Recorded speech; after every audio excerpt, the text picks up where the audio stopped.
The fifth jhana, boundless space.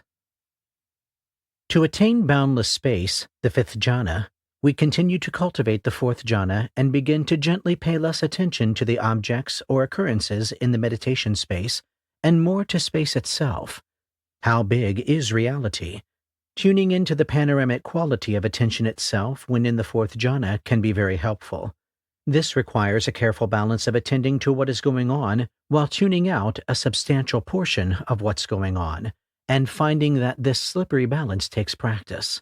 Cultivating the formless realms benefit from good practice conditions, such as a very quiet place to practice, good posture such that the body doesn't hurt, and lack of other distractions and irritants.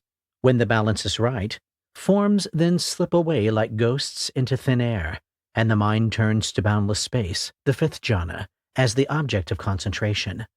Initially, we may notice the wide open and boundaryless quality of the fourth jhana as a formed version of the fifth jhana.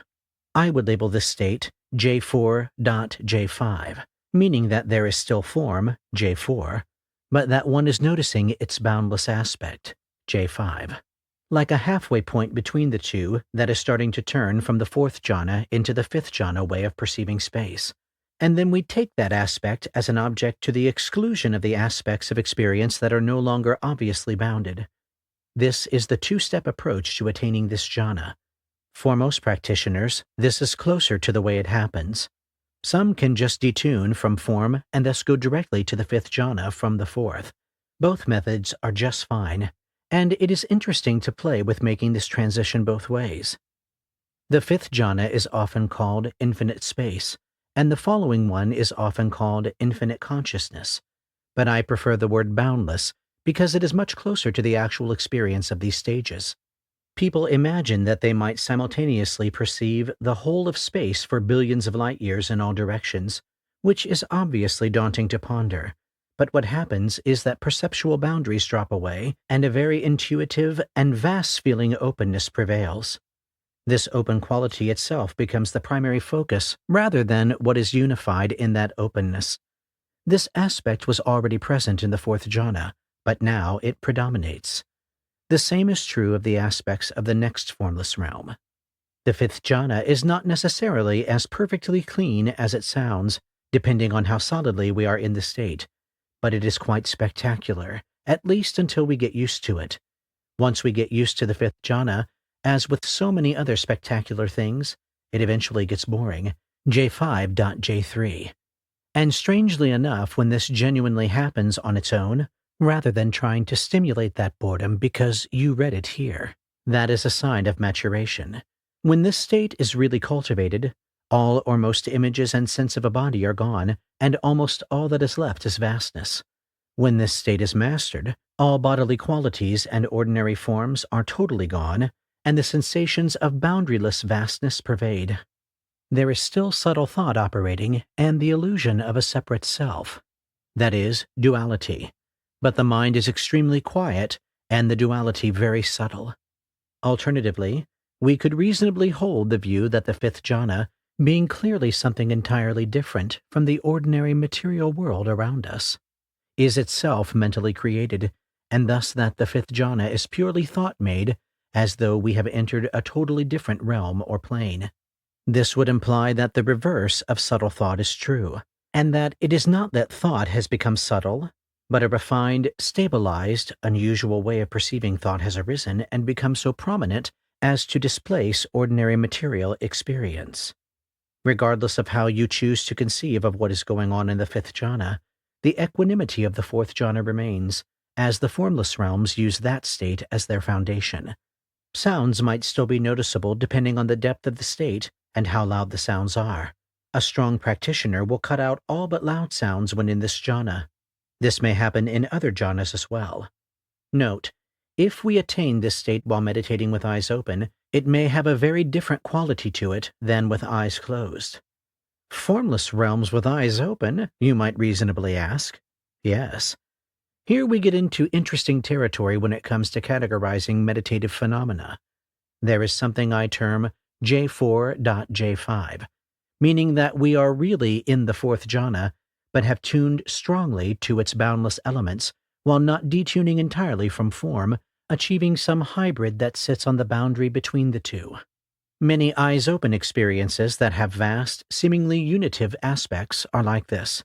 However, a rare few with strong concentration can shift attention to spaces that have truly detuned from what is around them in ordinary visual terms, and to the vastness of a wholly different space from the ordinary material one, yet with eyes open.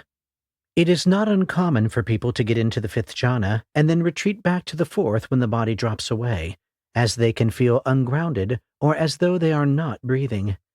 It is true that the breath can become very subtle or nearly imperceptible even in the fourth, but that gets much more extreme in boundless space. And until we get used to not being able to feel anything breathing, that can cause some initial instability.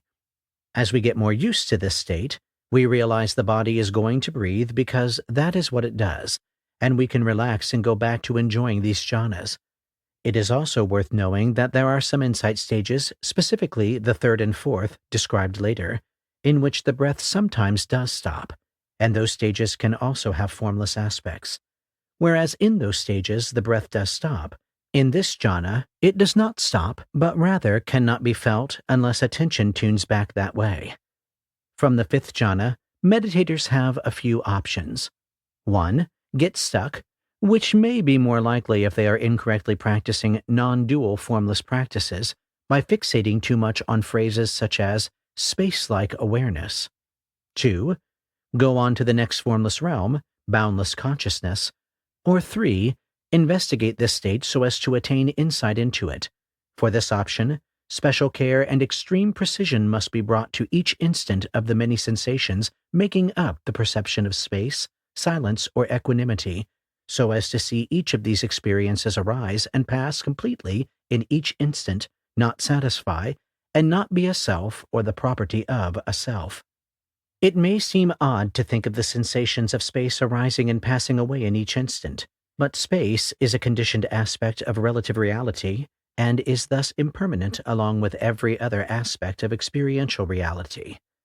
This can be an important attainment, and some of the last illusory holdouts against the realization of the truth of impermanence are things like the sense that somehow space must be stable and abiding, even though careful attention to it reveals that it too appears and disappears in each instant. The experience of space is a constantly changing set of sensate qualities created on the fly, so to speak, and we can learn to perceive this directly and clearly. What I term VJ5, meaning the fifth vipassana jhana. Really, we can think of the sense doors as the textures of space, a transient space that is fluxing and flowing like everything else. There are few things quite as odd, profound, and possibly disconcerting as investigating the first three formless realms and perceiving them strobe in and out of existence. But this is powerful practice, and a very valuable and high attainment. In certain phases of practice, I spent a lot of time doing this and got a lot out of it. Disentangling what sensations seem to be still a subtle knot of illusory subject-likeness in boundless space can also be exceedingly profound, because this really strips things to the bone. What is left that seems to be an observer, however subtle, may become obvious at this point. Again, the meditator may leave this state and begin insight practices with the benefits of the residue of the state calming, opening, and stabilizing the mind for a short time after it ends.